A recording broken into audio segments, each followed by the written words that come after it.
Bueno, buenos días todavía. Terminamos con las fotos.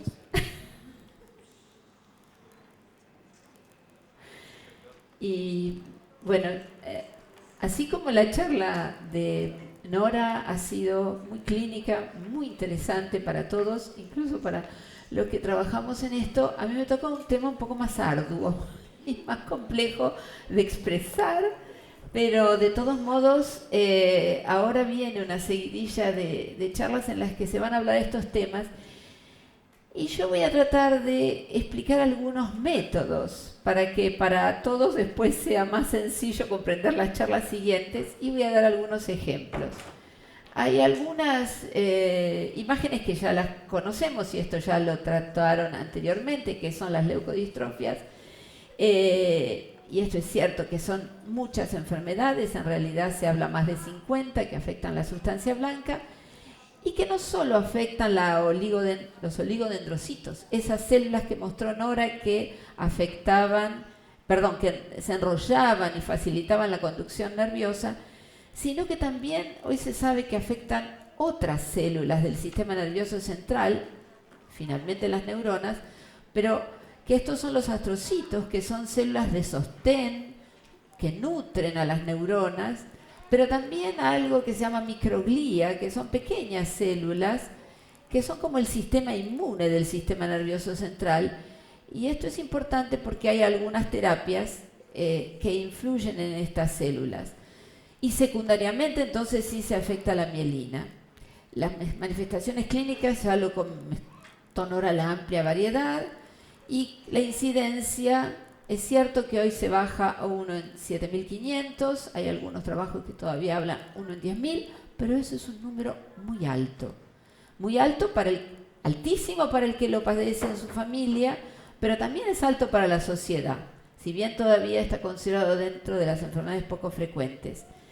Y no todas son leucodistrofias, donde lo primario es la mielina, sino que hay otras leucoencefalopatías, que también algunas son genéticas, otras son adquiridas, donde la mielina es secundariamente lesionada, pero donde muchos de los síntomas que Nora habló están presentes y cuyos tratamientos son muy diferentes a los de las leucodistrofias. Esto lo vamos a pasar por alto porque en realidad ya lo explicó Nora y sí el primer abordaje es la imagen que nos permite una orientación para distintos tipos de leucodistrofias. Y hoy en día esto ha avanzado y hay una serie de trabajos que nos permiten hablar de una cierta incidencia. Esto es un trabajo muy interesante en Inglaterra, ayudados por Marjo van der Nap, una neuroradióloga que instaló un poco el conocimiento sobre las enfermedades de la sustancia blanca desde la neuroradiología, donde estudiaron durante 10 años una cantidad de pacientes muy altos y sistemáticamente estudiados y encontraron que por supuesto estas dos son las enfermedades más frecuentes, que es lo que pasa en otras poblaciones, no solo la adrenoleucodistrofia, sino la leucodistrofia metacromática. Y por supuesto el CRABE y las otras enfermedades son de menor incidencia, acá lo vemos en porcentajes, y siempre existiendo un área también, como lo dijo Nora, donde todavía no hay un diagnóstico posible. Es decir, no solo existe acá, sino que también existe en países con más tecnología y posibilidades de diagnóstico. En realidad hoy se ha avanzado tanto que en la mayoría de las enfermedades conocemos, acá hay un grupo nada más, anotando las más frecuentes que surgían del panel anterior, la adrenoleucodistrofia, la metacromática, el CRABE, el Pelizaeus y el Alexander.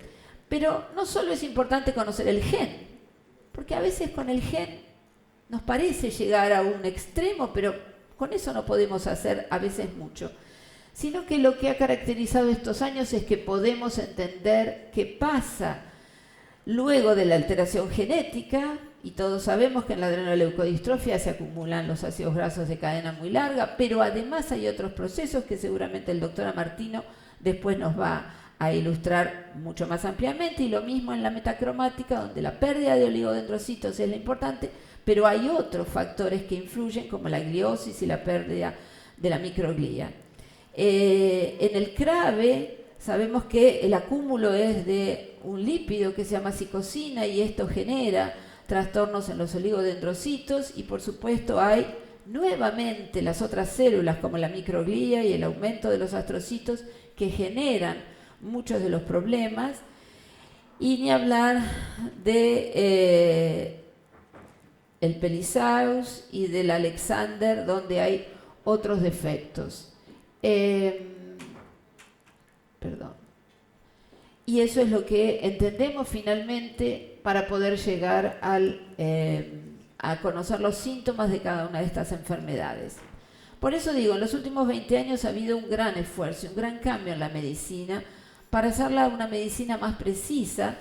Nosotros todavía estamos, como hablábamos ayer, en una reunión que tuvimos, y hoy mismo, en el comienzo, en una etapa de difusión, pero en realidad en el mundo ya hay muchísimo trabajo hecho, y aquí mismo también se ha progresado enormemente en poder entender estas enfermedades y construir algunos grupos de trabajo. Todavía no todos los que deberíamos tener, pero esto también ha avanzado. Conocemos mejor la historia natural de cada enfermedad, pero no hay una sola historia natural, y eso lo conocen todos ustedes. Hay muchas variantes de estas enfermedades, y eso tenemos que tenerlo en cuenta cuando vamos a elaborar un tratamiento.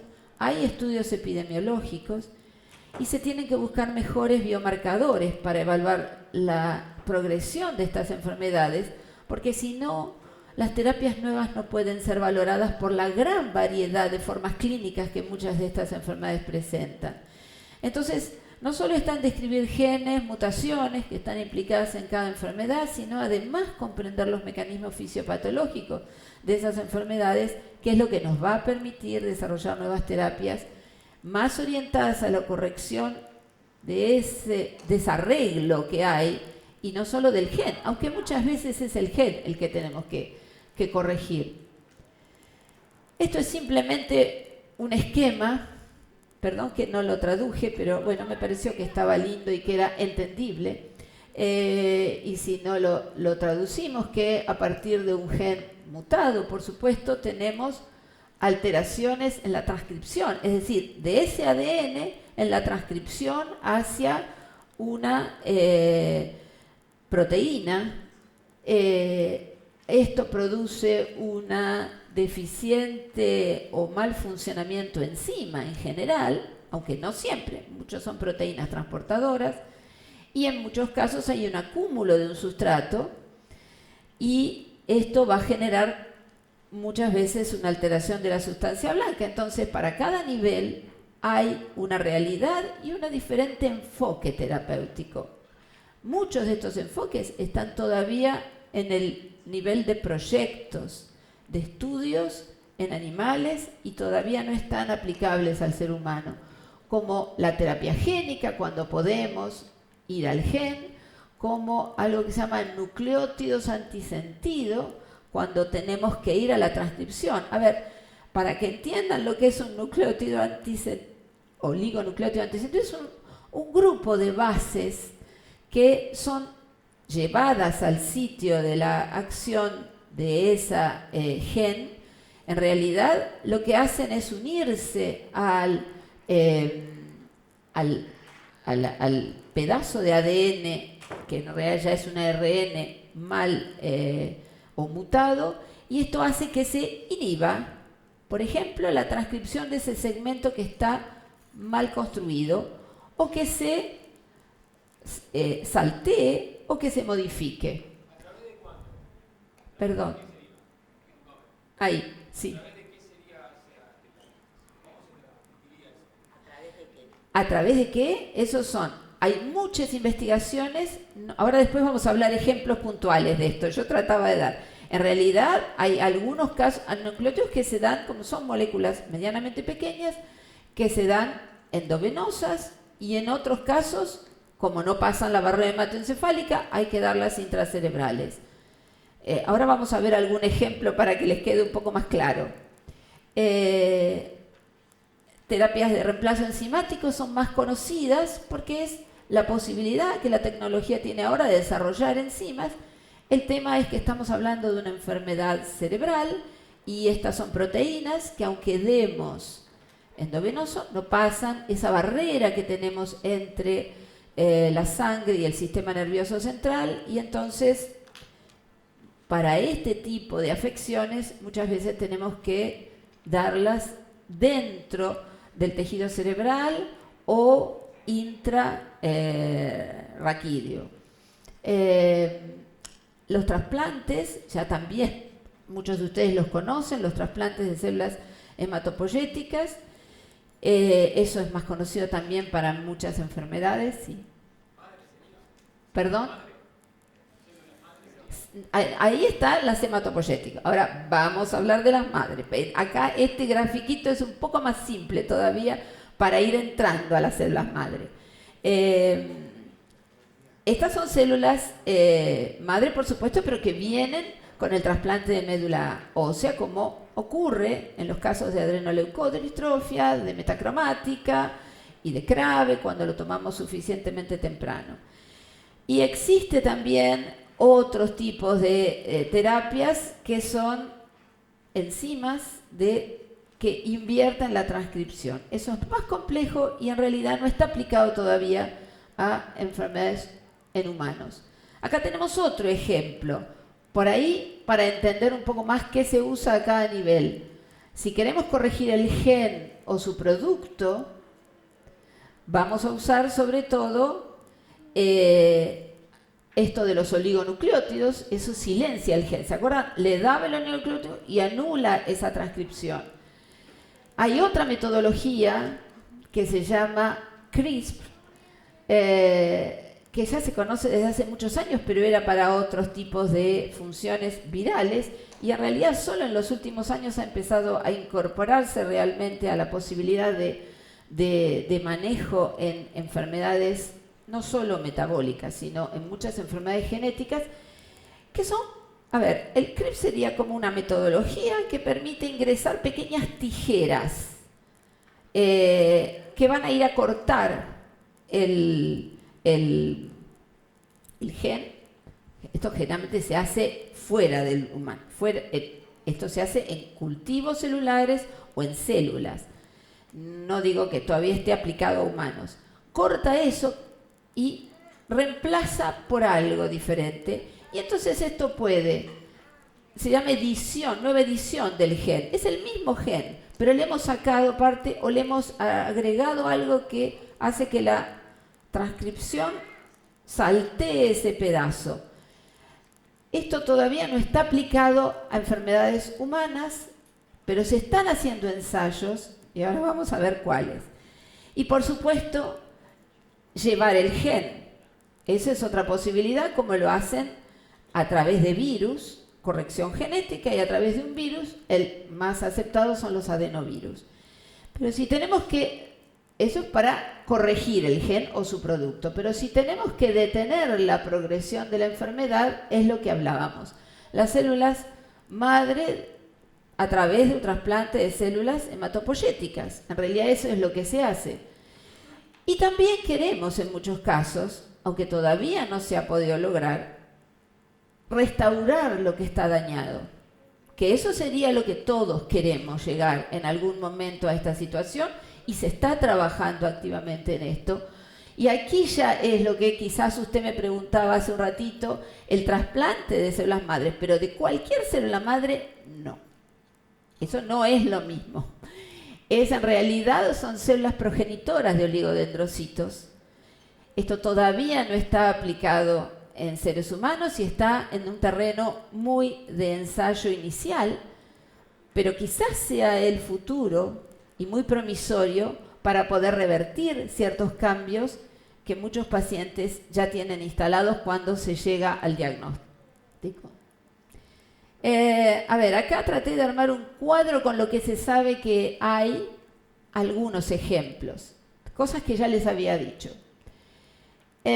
Vamos a leer de arriba para abajo. Nosotros tenemos el tipo de terapia, los beneficios, desventajas que también las tenemos que considerar a la hora de pensar en este tipo de terapias, qué enfermedades y qué evolución tiene cuando se puede aplicar.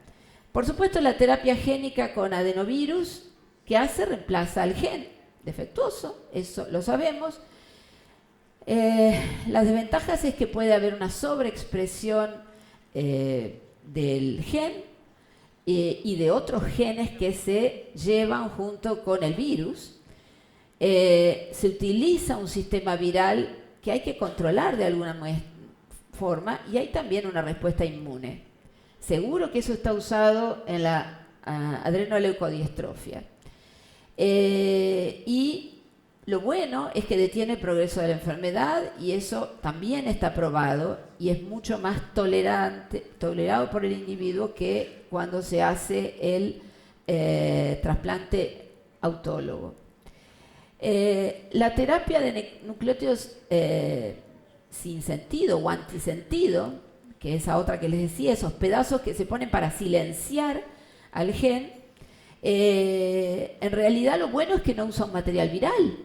Estamos corrigiendo un gen con este nucleótido y en algunos casos los nucleótidos son aportados al individuo. Hay experiencia en otras enfermedades que no son metabólicas y esto hay un avance enorme en muchas enfermedades que van desde enfermedades como la hemofilia, el Duchenne, acidosis orgánicas y también leucodistrofias. Y una de las que lo que se sabe es que todavía la vida media es breve de estos oligonucleótidos, no pasan la barrera hematoencefálica y ahí tenemos un problema para estas enfermedades y también es difícil direccionarlos a donde tienen que llegar. Y la enfermedad en la que esto se prueba es en el Alexander, pero está solo en una etapa de investigación inicial. En la otra metodología que les comenté, esta del CRIPS, sí, todas.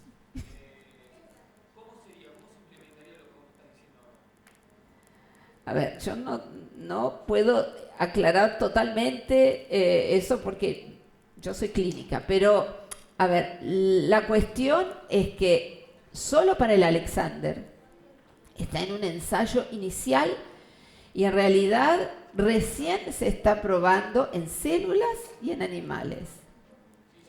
Ay, sí, ayúdame vos. ¿Preguntás cómo se aplicaría en la práctica? ¿De qué modo se daría esa terapia? Si ella está diciendo todo lo que es la forma, pero ¿qué sería el? Sí, por ejemplo, yo te puedo aclarar, porque lo conozco en la hemofilia. La atrofia espinal. O en la atrofia espinal. Sí, por supuesto que es endovenoso. Es endovenoso, sí. Intratecal. Y otros intratecal. No, en la hemofilia y en el Duchenne, en los que se utiliza una de las oligonucleótidos aprobado por la FDA, o sea, hace un tiempo, el Atularen, ese es endovenoso. En otros casos, como dije, no pasa la barrera hematoencefálica, entonces hay que inyectarlo intratecal. Si esa era la pregunta, no entendía dónde, cómo era. Eso era. Inyecciones periódicas dentro de la columna, del espacio que hay líquido que baña todo el cerebro. Entonces llega al cerebro. Es la manera que tiene ese oligonucleótido de llegar al cerebro. Exacto. Si lo das por vena o por boca, no llega al cerebro. Gracias. No, pero que siga la doctora. Dejamos que exponga la doctora, expone la otra doctora Ana Damo y ahí hacemos 15 minutos para preguntas y respuestas, todas las que quieran, ¿sí? Pero así no interrumpimos tanto la exposición. Bueno, seguimos. Estábamos en el tercero, en este CRISP. Esto sí es en genes, no directamente inyectados, sino es en cultivos celulares y el objetivo es cortar, editar o reemplazar secuencias que están alteradas. Esto es una investigación que está solamente en inicio. Sí se ha usado para crear, ¿saben qué? Un elemento muy importante, que son los animales mutados. Esos animales que van a permitir inicialmente estudiar las distintas enfermedades y las distintas metodologías terapéuticas, pero todavía no está realmente probado. Hay ideas sobre cuáles podrían ser en enfermedades humanas, pero es algo que va a seguir avanzando y que va a poder corregir sin usar material viral que tiene sus riesgos, quizás en un futuro, esos genes que están mutados. Por supuesto, lo que hablaba hoy, el trasplante de células madre hematopoyéticas, son células de la médula ósea que tenemos células madre en la médula ósea, hay células también en el cordón, es accesible, por supuesto que tiene riesgos como cualquier otro trasplante y hay una inmunosupresión prolongada y muchos riesgos relacionados con el trasplante y con la inmunosupresión. Se ha aplicado en la adrenoleuco, se ha aplicado en el CRAVE. Detienen la progresión, pero siempre necesitamos un diagnóstico temprano para poder tener un cerebro todavía en condiciones de tener y seguir una vida razonable y de buena calidad de vida. Y el implante de células madre neurales, que son las que yo decía, todavía también está en ensayo. Sin embargo, ya han empezado a utilizarse, sobre todo en el Pelizaeus. Esto ahora les voy a dar algunos ejemplos, que mejoraría la resonancia magnética. Por supuesto que hay controversias en el uso, por un lado, porque inicialmente los primeros ensayos se utilizaba células fetales, cerebrales fetales, porque ahí estaban los oligodendrocitos. Es un método invasivo porque estas células tienen que ser inyectadas, hay una inmunosupresión en el cerebro, hay una inmunosupresión y también hay una dificultad de direccionamiento y tampoco se sabe la duración de esto. Por lo tanto, son todas etapas muy incipientes. Yo les voy a dar dos ejemplos que elegí como para explicar un poquito más de qué se trataba. Uno, el Alexander, y el otro, el Pelizaeus, que son enfermedades por ahí, el de las leucodistrofias no tan tratadas y que más adelante no se van a tratar en esta sesión. Bueno, el Alexander saben que es una enfermedad autosómica dominante por mutación de un gen que define la síntesis de esta proteína, de una proteína fibrilar de la glía ácida. Clínicamente hay dos tipos, hay uno precoz que afecta sobre todo, y es el más extendido, que afecta generalmente a menores de 4 años, con convulsiones, con macrocefalia, con una encefalopatía que puede aparecer bruscamente, y eso es lo que llama la atención. Los chicos están en general en buen estado hasta que algo durante las primera o segunda década genera este deterioro. Puede haber un fallo de crecimiento, por supuesto que hay un retraso del desarrollo una vez que está instalado el episodio y tiene una resonancia característica. El tipo 2, el cual realmente es mucho más reciente su descripción y su unión con este tipo de defecto, es mucho más común en adultos, da una difusión autonómica, esto que hablaba Nora sobre el control del cerebro sobre la mayoría de las vísceras y sobre todo sobre el tubo digestivo. Hay síntomas del tronco cerebral que controla la motricidad de la cara, todos los pares craneales, del cuello y también, por supuesto, del sistema autonómico. Altera los movimientos oculares, da un mioclonus en el paladar bastante característico. Los neuropediatras a veces se nos escapa poder evaluar bien estas cosas, sobre todo en un adolescente. Tiene un intelecto normal, a diferencia de muchas otras leucodistrofias, y la resonancia es muy atípica, da otros síntomas, pero es el mismo defecto genético. No sé si se alcanza a ver bien ahí. Hay una forma clásica, esto por supuesto no es mío, está sacado de una información. Las formas clásicas pueden ser predominando en los lóbulos frontales, pueden ser difusas. Pasemos a las tipo 2, que como ven no está muy claro acá porque no está marcado, porque no hay desmielinización, pero sin embargo puede haber desmielinización en el tronco, y ahí si ven hay un puntito blanco en la protuberancia, y también dan una atrofia progresiva del tronco cerebral, sobre todo de la parte final que se llama bulbo, y de la médula espinal. Y esto es lentamente evolutivo en la edad adulta. Pero también tenemos formas intermedias que son difíciles de clasificar porque pueden aparecer con algo de desmielinización y también con algo de compromiso vulvar progresivo.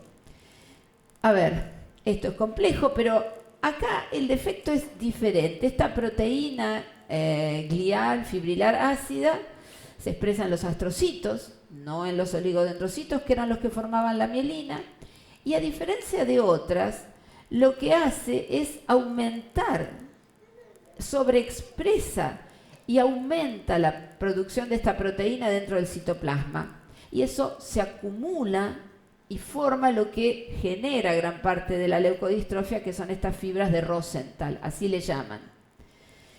¿Qué pasa con esto? La realidad es que de esa activación exagerada va a traer varios defectos y algunos son cíclicos, como que, por supuesto, altera la transcripción génica no solo de la proteína, sino de otras proteínas.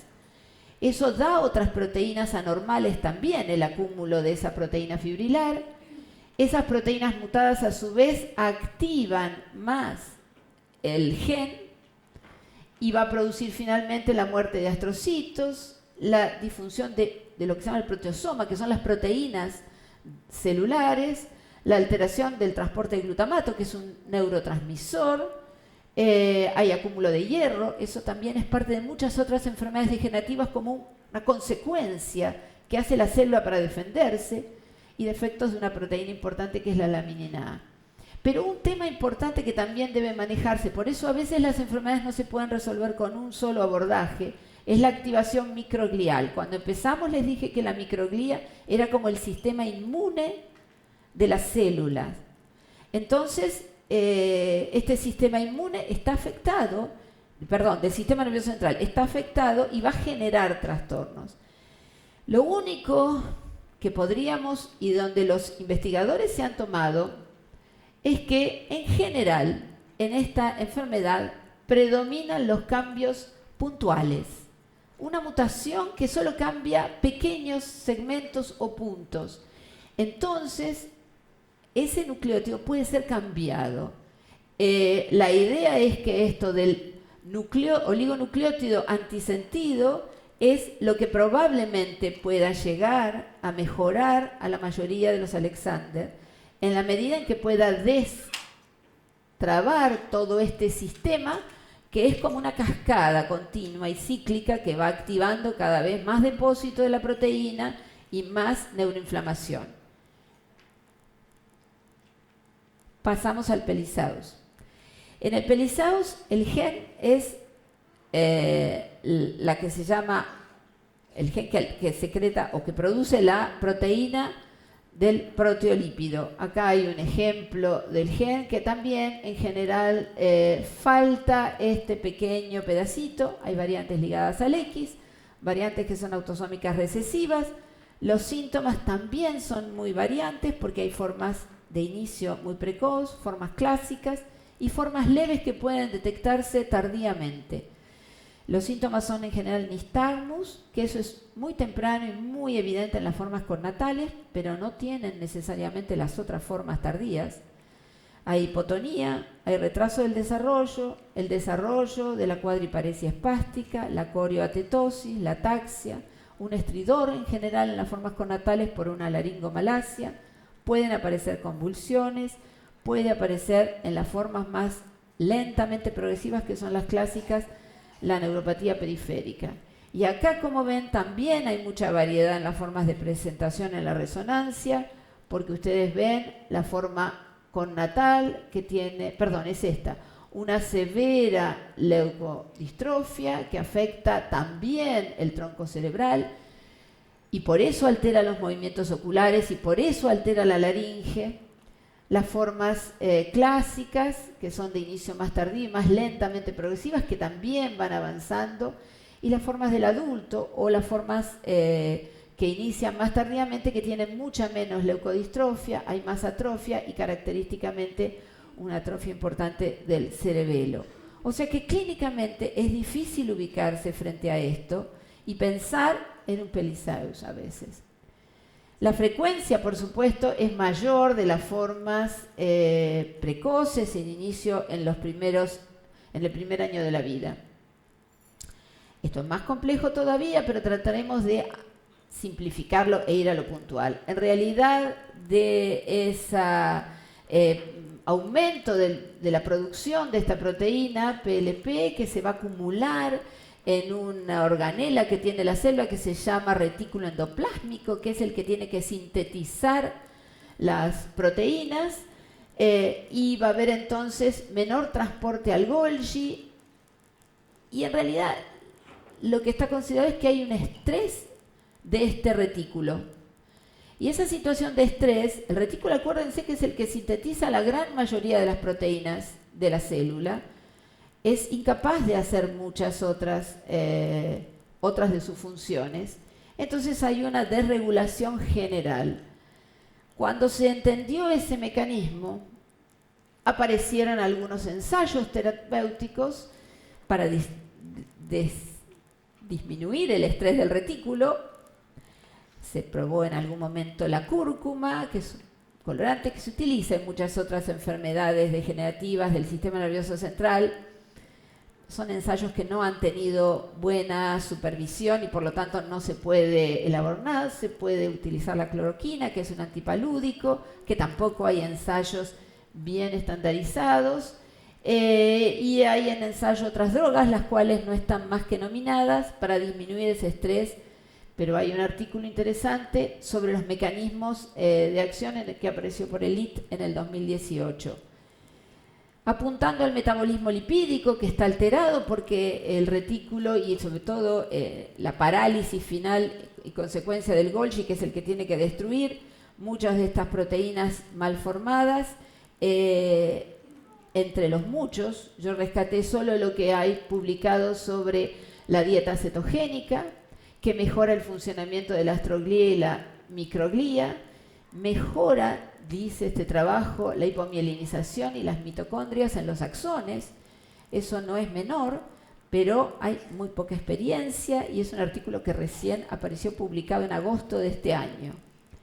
Y lo que seguramente será el futuro, en realidad es esto de las células madre, que está en una fase 1 por este laboratorio de Stem Cell, que son trasplantes de células de cordón umbilical, hay también infusión intratecal, lo que preguntaban hoy, de células de cordón, símil oligodendrocitos. Estos son células precursoras de oligodendrocitos, y hay un protocolo clínico que está en funcionamiento de Kurzberg y que en teoría estaría en este momento llamando a un ensayo clínico con limitantes, las cuales todavía no están tan claras porque estaría por comenzar este llamado.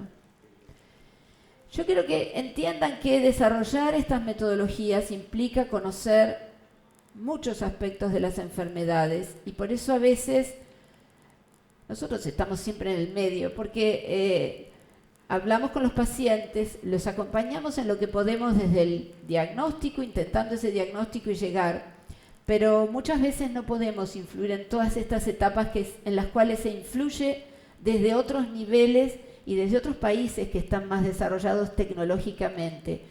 Y es que hay problemas sociales, clínicos, científicos y de la industria, y en realidad las organizaciones de pacientes son siempre el primer nivel para poder generar toda esta cascada de eventos, porque hay prioridades que tienen ellos, porque muchas veces participan en la recaudación de fondos y esto estimula el avance científico. Y también hay una promoción legislativa, como mostramos también hoy para otros aspectos, no solo para estas nuevas terapias, que son necesarias y fundamentales para que un paciente siga en buen estado. Pero desde el punto de vista, conocíamos ya desde hace rato las enfermedades, sabíamos más o menos cómo diagnosticarlas, pero resulta que la historia natural fue cambiando en muchas de ellas y fueron apareciendo todas estas variantes que nosotros no conocíamos y que todavía no están diagnosticadas y que a lo mejor sí pueden beneficiarse porque evolucionan más lentamente. Hay siempre prioridades de los pacientes que deberían estar incorporadas a las terapias? Y eso es una pregunta que tenemos en muchos casos en que se desarrolla una nueva terapia. No siempre están consideradas las necesidades de los pacientes, las necesidades actuales y reales. En cuanto a lo científico, por supuesto que ya avanzamos con muchas de las enfermedades en los mecanismos y los objetivos de la terapia. Tenemos marcadores clínicos y biológicos en muchos casos bien establecidos y se han avanzado en otras ciencias, que no es la medicina, sino en la biología, el conocimiento sobre el desarrollo de animales, la física, que nos han permitido llegar a este nivel de utilización de nuevas terapias, y la industria y los organismos de autorización, en este caso la FDA pareciera ser el que rige la mayoría de estos protocolos, pero también en Europa hay algunos, y bueno, esto, el comienzo de nuevas terapias, el comienzo de ensayos clínicos y las nuevas terapias aprobadas y otros tratamientos. En realidad, para cada una de las nuevas terapias se utiliza este esquema. Y con ese esquema, marcando con una cruz verde o roja, nos podemos ubicar en esa enfermedad donde estamos parados, para poder decir si en algún momento podemos llegar a decir que se alcanzó una terapia concreta. Y estos son años. A veces no tenemos la urgencia. El llamado a ingresar a un protocolo nos hace estar todavía en los primeros niveles de ensayo antes que esa droga pueda ser autorizada. Entonces, como un poco para terminar, en todos los avances aún tenemos que discutir temas éticos y prácticos. Hay estudios epidemiológicos y nosotros tenemos, como se dijo ayer y hoy más temprano, trabajar más en nuestras poblaciones, porque no lo sabemos todavía. Manejar esto de la heterogeneidad clínica que tienen la mayoría de las enfermedades, mejores biomarcadores, muchos de los cuales todavía no tenemos acceso y algunos todavía no los conocemos. ¿Cómo podemos medir un cambio si no sabemos ese paciente cómo va a evolucionar? Y pensar siempre en el significado clínico de esos cambios. ¿Qué significa para esa familia y ese paciente? Y por lo tanto, de ahí llevamos a la calidad de vida del chico, del adulto y de su familia. Tiempos y costos también en algún momento hay que discutirlo, porque es muy diferente para países desarrollados que para países como los nuestros de Sudamérica. Y tenemos que evaluarlo también. Y por supuesto los registros públicos y los registros individuales de los grupos de pacientes deben ser hechos y esto nos ayuda enormemente porque es un punto de partida para saber dónde estamos parados. Bueno, muchas gracias por haber escuchado y espero que en las charlas siguientes les sigan aclarando este tema.